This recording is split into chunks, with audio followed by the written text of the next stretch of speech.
ये है शंभू, जो छोटे से ठेले पर ऑमलेट बेचकर अपने परिवार का पेट पालता है। उसके ठेले पर छोटू नाम का एक लड़का भी काम करता था। उसका ऑमलेट पूरे गांव में बहुत मशहूर था। लोग दूर दूर से शंभू का मशहूर ऑमलेट खाने आते थे। अरे भाई, जरा मेरा ऑमलेट खाकर देखो, एकदम शाही स्वाद है। देसी अंडा, देसी मसाला, जो एक बार खाएगा जिंदगी भर भूल नहीं पाएगा। अरे शंभू भैया, जरा ये तो बताइए, इतना लजीज स्वाद लाते कहाँ से हो? क्या जादू कर देते हो इसमें? अरे तुम बस ऑमलेट का मजा लो, ये फालतू की बातें मत करो।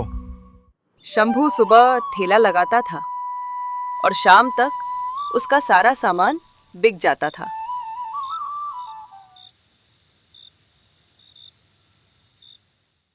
चाचा, आज तो 100 से ऊपर प्लेट बिक गया। चाचा, आज मेरा हफ्ता भी पूरा हो गया है और आपकी कमाई भी अच्छी हुई है। अब मुझे मेरा हफ्ते का पैसा दे दीजिए। छोटू, तुझे पता है कि पैसे ज्यादा नहीं बचते। तू एक हफ्ते तक और रुक, मैं तुझे अगले हफ्ते पैसा देता हूँ। पर चाचा, एक हफ्ते तक मैं क्या करूँ? मुझे भी घर का देखना पड़ता है। तुझे काम करना है तो कर, मैं तुझे इस हफ्ते पैसा नहीं दे पाऊंगा। शंभू की दुकान बहुत अच्छी चलती थी, लेकिन वो पैसों के मामले में बहुत लालची था। वो हमेशा यही सोचता था कि पैसे कहाँ से बचाया जा सकता है। शंभू की दुकान के बगल में एक छोले भटूरे वाला था, जिसका नाम मुन्ना था। वो बहुत सच्चा और मेहनती भी था। मेहनत तो मैं भी करता हूँ, लेकिन लोग सिर्फ शंभू का ही ऑमलेट क्यों खाते हैं? मेरे छोले भटूरे कोई क्यों नहीं खाते? शंभू की दुकान की वजह से मुन्ना की दुकान पर कोई नहीं आता था। अगले दिन शंभू अपना ठेला लगाता है और ऑमलेट बेचना शुरू करता है। लेकिन जैसे जैसे उसकी कमाई बढ़ती गई, वैसे वैसे उसकी आंखों में और लालच भरने लगा। शाम को शंभू सारा सामान बेचकर घर के लिए निकलता है और घर पहुंचता है, और घर पहुंचकर वो अपने पैसे गिनता है। दिन भर में इतना पैसा कमाता हूँ, लेकिन इसका आधा पैसा तो अंडे खरीदने में ही चला जाता है। ऐसा क्या करूं जिससे मुझे मुनाफा ज्यादा हो? शंभू सोच में पड़ जाता है और उसके दिमाग में एक ख्याल आता है। अगर मैं नकली अंडे लाकर उन्हें बेचूंगा तो मुझे कितना फायदा होगा? असली अंडों से आधे दाम पर मुझे वो अंडे पड़ेंगे, तब तो बहुत मुनाफा होगा। चलो चलो, आज सो जाता हूँ, कल सुबह उठकर नकली अंडे खरीदने जाऊंगा। ये कहकर शंभू लेट जाता है और थोड़ी देर में सो जाता है।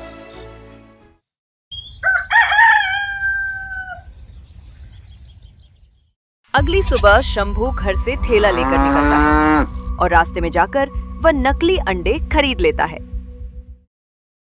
थोड़ी देर बाद वो चौक पर ठेला लगाता है और ऑमलेट बनाना शुरू करता है। आते ही साथ उसकी बिक्री शुरू हो जाती है और किसी को पता भी नहीं चलता कि ऑमलेट नकली अंडों से बना है। लेकिन थोड़ी देर में छोटू अंडे उठाते समय देखता है कि वो तो नकली अंडे हैं। भैया, आज आप अंडे कहाँ से लाए हैं? ये अंडे तो कुछ अजीब लग रहे हैं। तू चुप हो जा, ये नकली अंडे हैं तो क्या हुआ? ग्राहक को क्या पता चलेगा? तू बस अपना काम कर, ज्यादा दिमाग मत लगाना। चाचा, लेकिन अगर किसी को पता चल गया तो लोग गुस्सा हो जाएंगे, हमें बहुत बड़ी मुसीबत में डाल देंगे। अरे कुछ नहीं होगा, तू बस जा और अपना काम कर, ज्यादा बातें मत बना, समझा? हर रोज शंभू की दुकान बहुत अच्छी चलती थी। रोज उसकी खूब बिक्री होती थी और किसी को पता भी नहीं चलता था कि वो नकली अंडों का ऑमलेट बनाता है। अब शंभू का लालच रंग लाने लगा। उसका खर्चा कम होने लगा और मुनाफा ज्यादा होने लगा। ये नकली अंडों वाला आइडिया सही था, इससे किसी को पता भी नहीं चलता है और मेरा मुनाफा भी ज्यादा होता है। अगले दिन शंभू फिर नकली अंडे खरीदता है और खरीदकर ठेला लगाता है, और हर रोज की तरह वैसी ही भीड़ लग जाती है। शंभू भैया, जल्दी से एक प्लेट ऑमलेट लगा दो।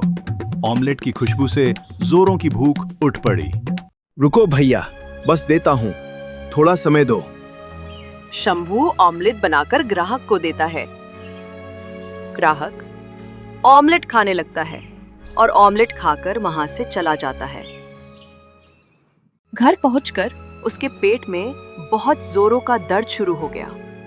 अरे, ऑमलेट खाने के बाद तबीयत क्यों बिगड़ गई? मेरा पेट इतना दुख क्यों रहा है? अरे, मैं तो मर गया। धीरे धीरे गांव में लोगों की तबीयत बिगड़ने लगी, लेकिन किसी को शक नहीं था कि ये सब नकली अंडों का खेल है। ये शंभू चाचा बहुत गलत कर रहे हैं, लेकिन उनसे अगर मैं कहूंगा तो वो मुझे बहुत डांटेंगे। अगले दिन मुन्ना की दुकान के पास दो लोग खड़े होकर बात कर रहे थे। अरे राकेश, तुम्हें पता है, जो भी शंभू की दुकान पे जाता है उसकी तबीयत बिगड़ जाती है। हाँ भाई, ये तो मैंने भी गौर किया है। ये कुछ तो गड़बड़ कर रहा है। ये सब मुन्ना सुन लेता है। ये तो मैंने भी गौर किया है कि जो शंभू का ऑमलेट खाता है उसकी तबीयत कुछ दिनों में बिगड़ने लगती है। इसमें जरूर कुछ गड़बड़ है, मुझे पता करना पड़ेगा। मुन्ना ने ठान लिया था कि वो शंभू के लालच को सबके सामने लाएगा। शाम को जब शंभू ठेला लेकर जा रहा होता है तो मुन्ना छोटू को बुलाता है और पूछता है, छोटू बेटा, इधर आ तो जरा। जी मुन्ना अंकल, क्या हुआ? मुझे क्यों बुलाया आपने? छोटू, सच सच बता, ये शंभू ऑमलेट के साथ क्या करता है? भैया वो नकली अंडों के ऑमलेट बना के बेचते हैं। छोटू सारी बात मुन्ना को बता देता है। अच्छा, तो ये बात, अब ये सच मैं सबके सामने लाकर रहूंगा। अगले दिन वापस शंभू ठेला लगाता है और गांव वाले शंभू की दुकान पर उसका ऑमलेट खाने आते हैं। भाइयों, ये शंभू तुम्हें जो ऑमलेट खिलाता है वो ऑमलेट नकली अंडों से बनाता है। क्या बकवास कर रहा है मुन्ना? कुछ भी बोल रहा है। गाँव वालों, अगर मेरा यकीन नहीं है तो अंडे खुद जाकर देख लो। फिर गांव वाले अंडों को देखते हैं और सब चौंक जाते हैं। शंभू, तू कुछ पैसों के चक्कर में हमें नकली अंडे खिला रहा था और सबकी सेहत खराब कर रहा था। अब तो तुझे हम नहीं छोड़ेंगे। गांव वाले मिलकर शंभू की दुकान तोड़ देते हैं और पुलिस को बुला लेते हैं। थोड़ी देर में पुलिस आ जाती है। क्यों रे शंभू, तू लोगों को नकली अंडे खिला रहा था, अब तू जेल चल। मुझे माफ कर दीजिए, अब मैं ऐसा कभी नहीं करूंगा। मैं आज से कभी नकली अंडे नहीं बेचूंगा। मुझे छोड़ दीजिए। अब तू सीधा जेल जाकर चक्की पर आटा पीसना। इतना कहकर पुलिस वाले शंभू को अपने साथ ले जाते हैं। मुझसे गलती हो गई, लालच ने मुझे अंधा कर दिया। कभी सबसे मशहूर ऑमलेट वाला आज खाली हाथ सड़क पर जा रहा था। अगले दिन मुन्ना की दुकान के पास भीड़ लग जाती है और मुन्ना अपने साथ छोटू को भी रख लेता है। मुन्ना भैया, तुम्हारा बहुत शुक्रिया। तुम अगर हमें ना बताते तो आज हम भी बीमार पड़े हुए होते। कोई बात नहीं रमेश। लाओ फिर, इसी बात पे एक प्लेट छोले भटूरे तो लगा दो।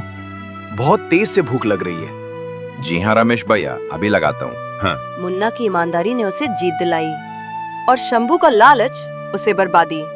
लालच का अंजाम हमेशा बर्बादी होता है। मेहनत भले देर से फल दे, लेकिन सच्चाई कभी हारती नहीं।